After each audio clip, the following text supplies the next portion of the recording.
Hola, ¿cómo están? I'm Dee, about to react to this vid by Mr. Ballin. This is the terrifying true story that inspired Candyman. I had no idea that was based on a true story. I seen the Candyman remake recently on the plane, and it was actually good. I don't know why people was, talking about it was trash. It had like bad reviews for some reason. But I was entertained, so I don't know what that was about, but whatever. Anyway, let's see what inspired Candyman. Let's watch. Today's story inspired a popular horror movie, and when you get to the reveal in this story, you'll understand why. It is literal nightmare fuel. But before we get into that story, if you're a fan of the strange, dark, and mysterious delivered in story format, then you come to the right place because that's all we do, and we upload once a week. So, if that's of interest to you, please sneak into the like button's house and toast all of their bread and then leave. Also, please subscribe to our channel and turn on all notifications so you don't miss any of our weekly uploads. Okay, let's get into today's story.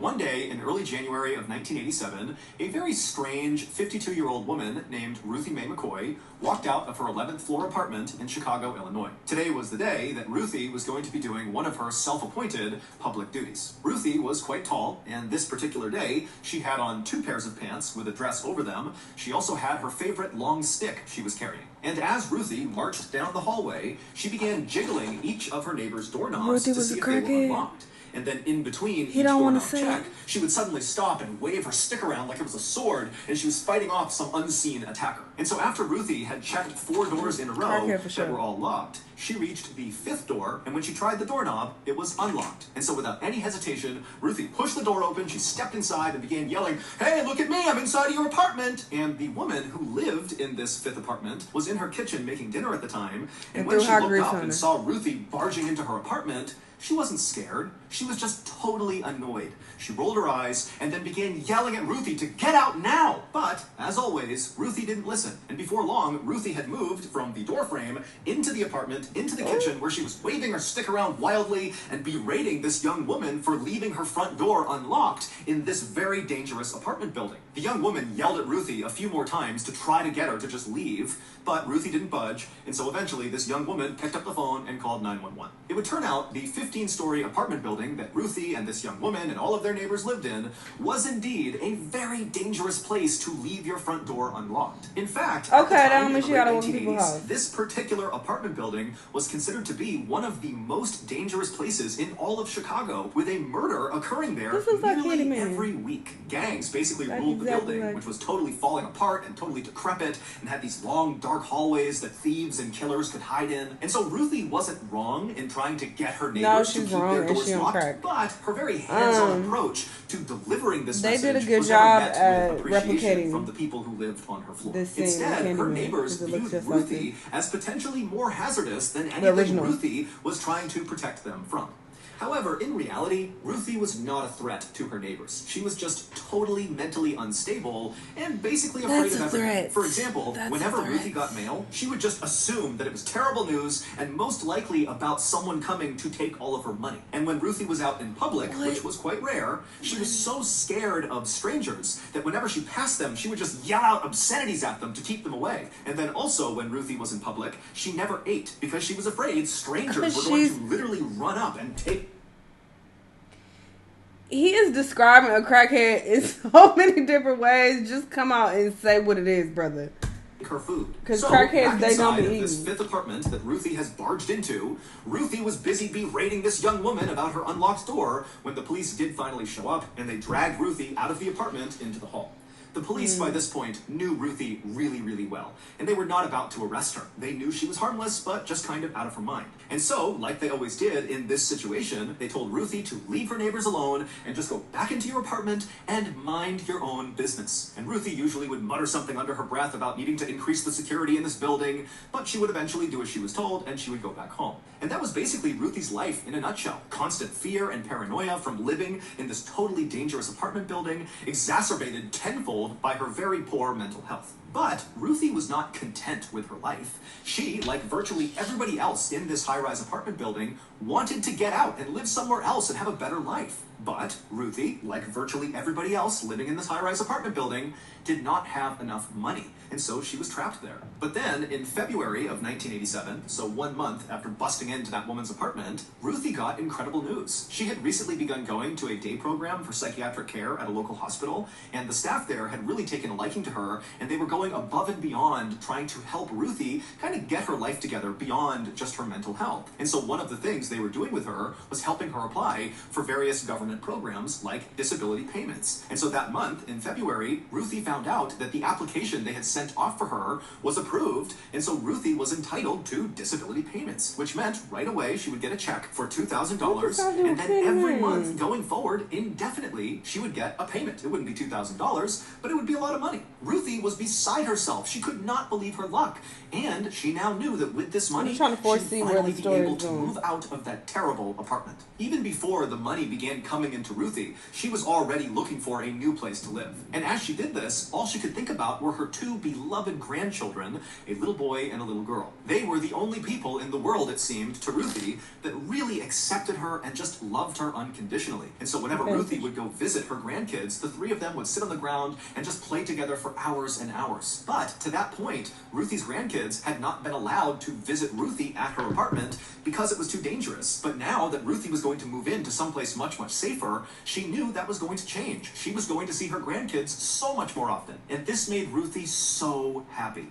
And this newfound happiness inside of Ruthie really motivated her to start looking at other aspects of her life and see if she could improve them. And so, as Ruthie is doing this new apartment search, she began taking classes to finally get her high school degree. She began picking up these old art projects she had kind of blown off. And also, most importantly to this story, she really began leaning into her religion, something she had not been doing for a long time. Specifically, she began tuning in to these very animated preachers that she would find on TV. And when she really liked one of them, she would write them a letter, and in this letter she would praise them for their sermons and how incredible they were, and she would ask them to bless her with miracles. I just got reminded of miracles were often just centered on her health. She wanted to look and feel young again. Those terrible and some of these TV preachers, who were actually just running scams, would write back to Ruthie and say, "Of course we can bless you with your miracles, but first, send us some money." And so, when Ruthie's disability payments began coming in, even though she needed to save every penny to be able to afford moving out to start this beautiful new life with her grandkids, she still found a way to set aside some of that money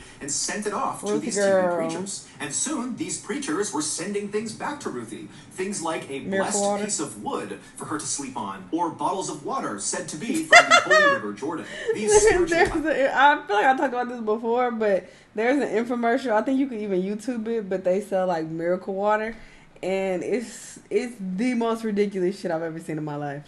But it's fucking hilarious, and people are just like, "I put this miracle water on me, and I got $30,000 the next day." It's so dumb, but people be falling for shit like that.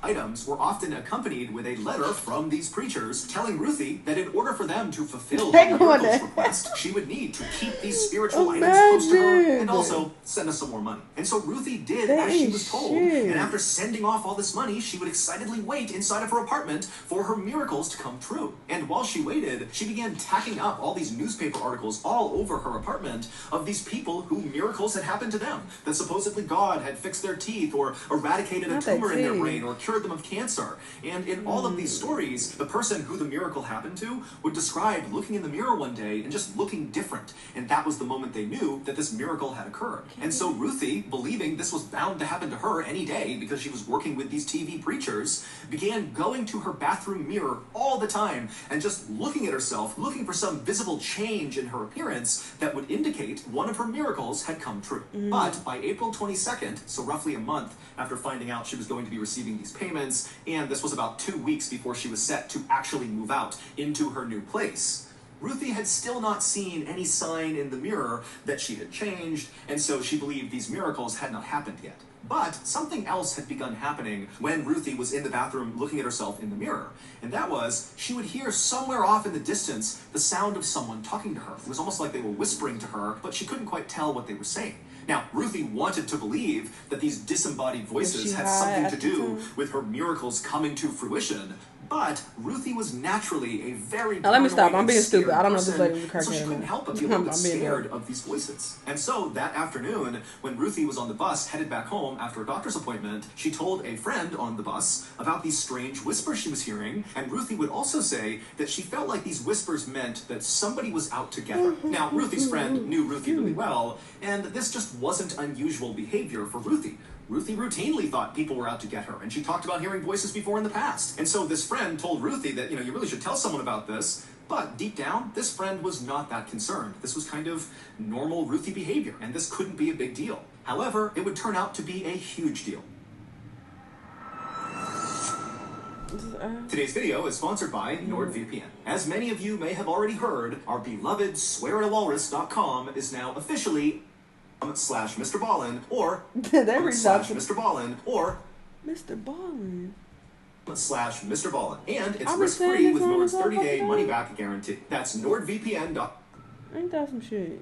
That night, around 8:45 p.m., when Ruthie was back home at her apartment, she called 911. And when the dispatcher answered her call, Ruthie was in a total panic, and she was talking about something to do with the cabinets and with her bathroom and how her neighbors wanted to use her bathroom, and the dispatcher just did not understand. And they tried to ask Ruthie some clarifying questions, but Ruthie just could not put together a coherent sentence. And so the dispatcher told Ruthie that they would send police over right away.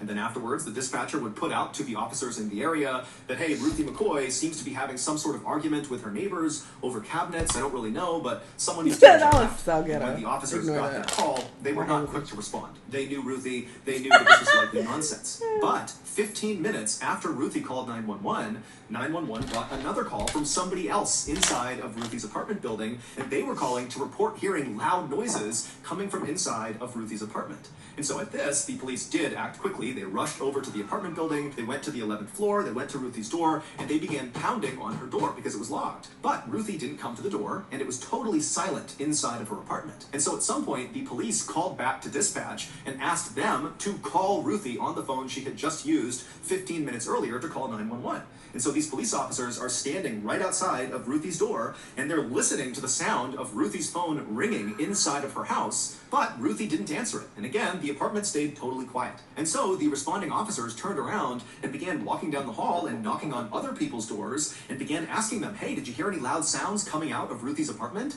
And everybody said no. And so the police eventually just kind of gave up and left, despite not seeing Ruthie, not talking to Ruthie, not seeing what's going on inside of her apartment. The next day, when one of Ruthie's friends on her floor noticed that Ruthie had not come out of her apartment all day, and when she knocked on the door, Ruthie didn't answer, this friend called the police. The police came out again, they knocked on Ruthie's door, and after a while, when she didn't answer, the police again just left. Ruthie's friend, who had called the police, was furious that the police were not taking this seriously, and so she wound up contacting maintenance of the building, and a janitor went up to the 11th floor, went to Ruthie's door, drilled through the lock, and pushed her door open. The janitor immediately yelled out for Ruthie, but there was no response, and so he stepped inside and kind of looked around, and right away he was struck by two things. One, it was a total mess inside of her apartment. There were all these religious books and pamphlets all over the ground, but as messy as the apartment looked, it also seemed weirdly empty. Like there was no TV, there was really no furniture or anywhere to sit. It was almost like this apartment had been half moved out, and then whoever was moving it out had just kind of stopped. The janitor started to get a really bad feeling about being inside of this apartment, but he mustered the courage to walk a little farther into the apartment to look into the bedroom. And when he turned the corner and looked into that bedroom, he froze, because there on the ground was Ruthie McCoy.